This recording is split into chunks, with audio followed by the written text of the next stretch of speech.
So students, we have now found the value of phi. Okay, using the phi equation. Now we will use the theta equation, which is our equation number 2, and from equation number 2 we will get the value of capital theta. Okay, so this theta equation is sine theta by capital theta into d by d theta sine theta into d of capital theta by d theta plus lambda into sine square theta is equal to m square. Okay, so this was our equation. Now I will use here change of variable. Okay, so what I am doing is I am changing the variable small theta to another variable omega. So what I am doing is I am defining omega is equal to cos theta. So this thing which is d by d theta, okay, can now be written as d by d omega into d omega by d theta using chain rule, and d omega by d theta you can find from here. This will be equal to minus of sine theta. So it will be minus sine theta into d by d omega. Okay. Now since we know that sine theta can be written as under root of 1 minus omega square, so I will write here sine theta in terms of omega, and this is my d by d omega. So I have got the value of differential d by d theta, which is equal to this thing. So now I will substitute this value of differential in this equations, and I will replace this sine theta also with under root of 1 minus omega square. Okay, so what will happen? In place of this sine theta, I will get, okay, under root of 1 minus omega square, and because of d by d theta factor also I will get a factor of under root of 1 minus omega square. Okay, so this total will make it 1 minus omega square. So I will write it directly. Okay, so here I am writing 1 minus omega square divided by, now see, this capital theta was a function of small theta, but now since we have done the change of variable, so this capital theta is now a function of omega. Okay, since we have changed the variable, but I will also change the notation of capital theta, and I will use, instead of capital theta I will use capital P in terms of omega. So I will use, instead of, so theta of theta has now been changed to P of omega. Okay, since we have changed the variable of theta to omega, that is the thing, and I am just changing the notation of capital theta to capital P. Okay, so this will become P of omega, okay, and d by d omega 1 minus omega square and d into P of omega by d omega plus lambda, and instead of sine square theta I can write 1 minus omega square is equal to m square. So this is our equation. Okay, and you can divide this entire thing with multiply this thing with uh, this above equation with P of omega into divided by 1 minus omega square. So if you divide this with above equation, you will get d by d omega of 1 minus omega square d to P of omega by d omega plus lambda minus m square upon 1 minus omega square, okay, into P of omega equal to 0. Okay. So this is an important identity. Okay. So this is an important equation which we have derived. Now you try to visualize something. Okay. Suppose that again if I multiply this above equation with 1 minus omega square, okay, then what will happen? D by d omega into 1 minus omega square will be here, dp of omega by d omega plus lambda into 1 minus omega square minus m square into p of omega equal to 0. Okay, so you can see that when omega tends to plus or minus 1, okay, so what will happen when omega tends to plus or minus 1? This term will get equal to 0, so this whole term will get to 0. Okay, this term will also go to 0. Okay, this term will tend to 0, this term will tend to 0, so what we are left with? M square into P of omega. Okay, M square is just a constant and you can see that this term goes to 0. So this is an important thing, that when omega tends to plus or minus 1, the solution, the P of omega is nothing but the solution of this differential equation, this tends to 0. Okay, so our solution should have this facility that when the omega tends to plus or minus 1, your solution should go to 0.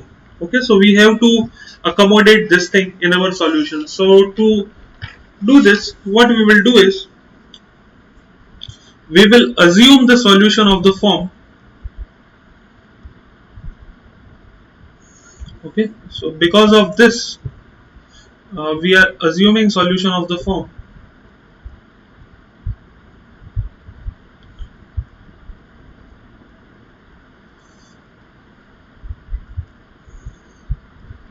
P of omega equal to 1 minus omega square raised to a, okay, into k of omega.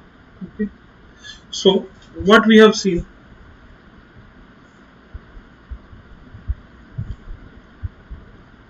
see now if you see this equation, and the important thing is that a is just some constant, but this constant should always be greater than 0.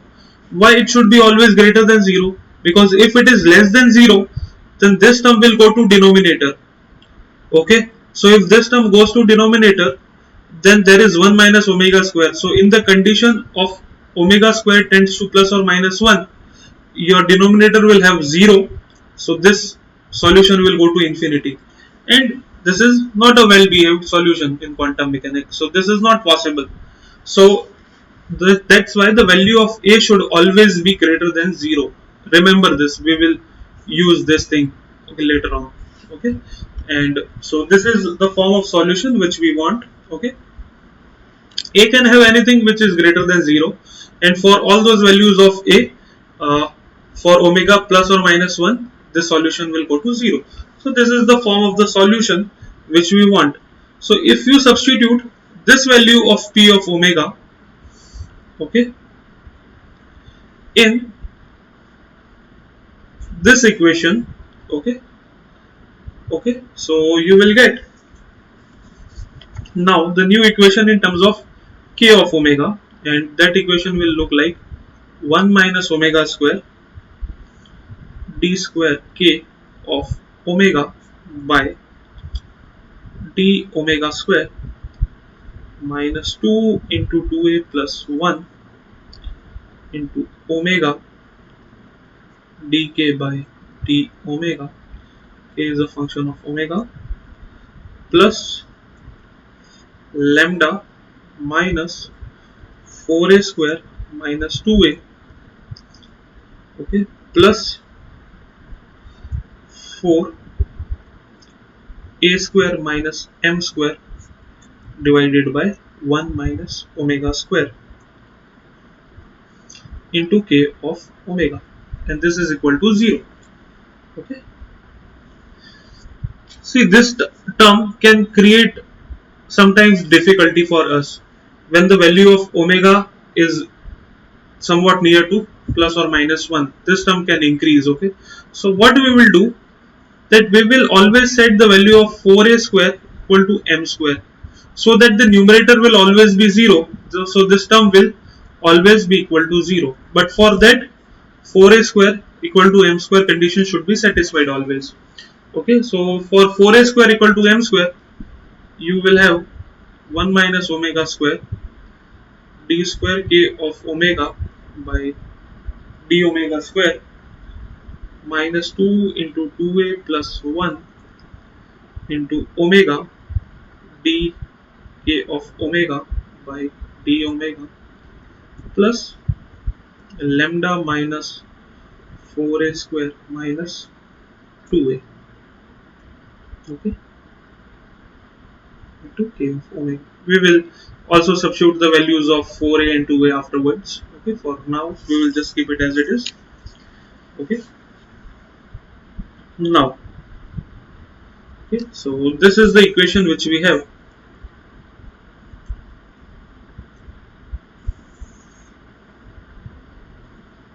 Okay, so now to solve this differential equation, okay, we will use power series method.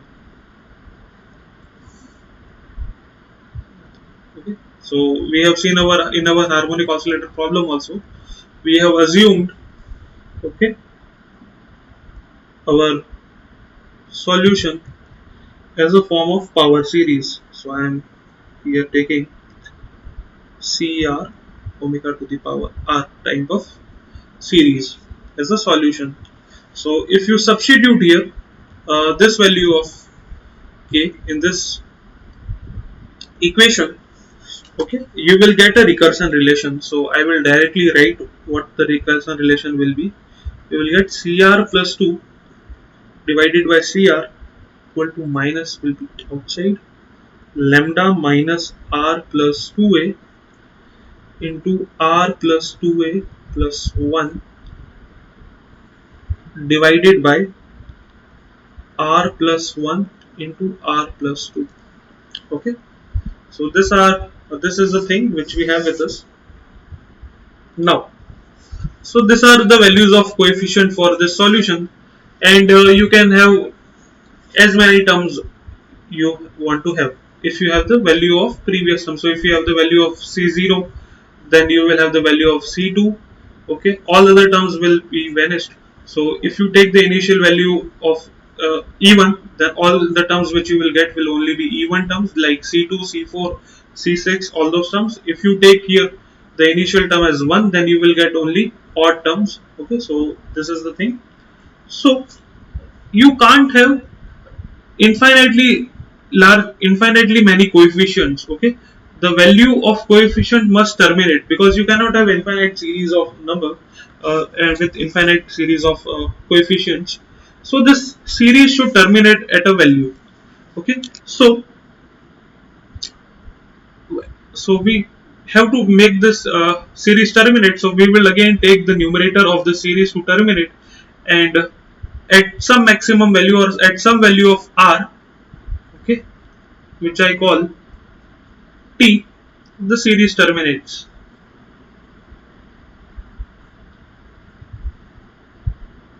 Okay, the value of t can be from 0, 1 to anything. Okay, you can take the first term itself 0, you can take the next term 0, or you can take any nth term which is equal to 0. So this is t, which is the maximum series, okay, term which you are taking. So for termination of series, you have to make this numerator equal to 0.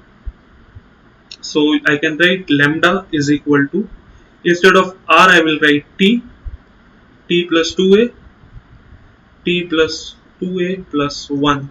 Okay. And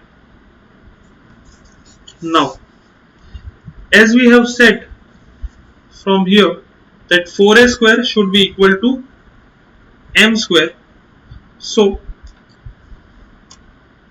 since 4a square is equal to m square, okay, 2a will be equal to mod of m.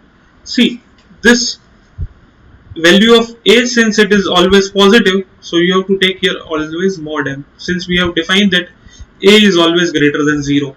Okay, so instead of 2a I can write mod of m, so I will write lambda is equal to t plus modulus of m, t plus modulus of m plus 1. Okay,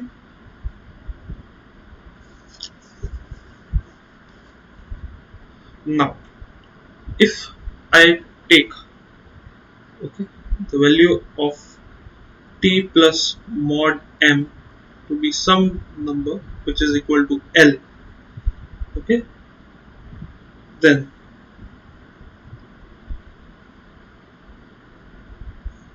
I will get okay, lambda is equal to L into L plus 1. Okay, so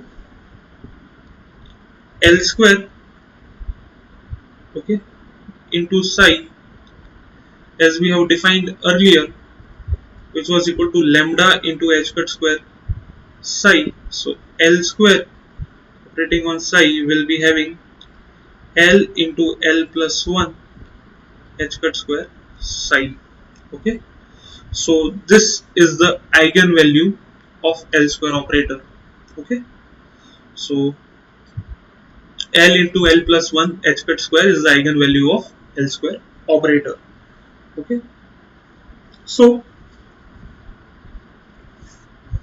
now as you can see that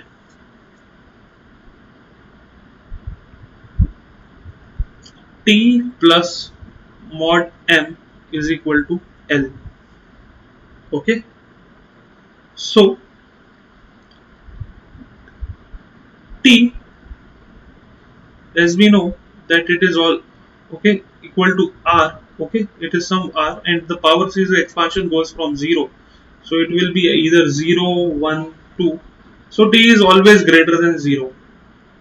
Okay, and mod M, okay, is always greater than 0. Okay, because m is directly related with the value of a, so mod m, since a is always greater than 0, then the mod m should always be greater than 0. This is also non-negative number, so L, okay, is non-negative number. Okay, okay, so L cannot take negative values, so value of L can start from 0, 1, 2. Okay, and since mod m is equal to L minus t, okay, so the minimum value possible for L can be 0 and for t is equal to 0. So okay, but this is mod m. Okay, so this is modulus of m, so if there is 1 then the value of m can be, so if mod of m is equal to 1, then m can be equal to plus or minus, okay, plus 1 and minus 1. Okay. So okay, uh, for a given value of n, for a given value of L,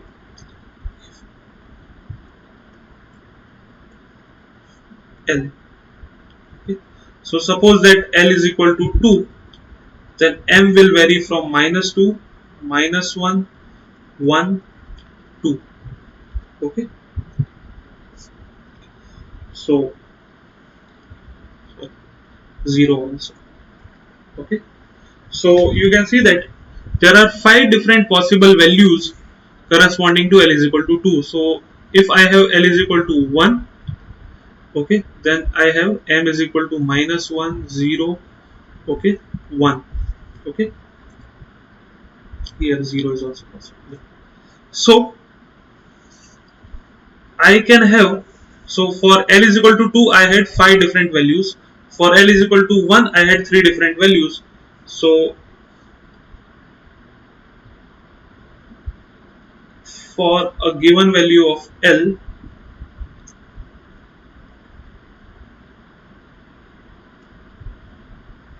2L plus 1 values of M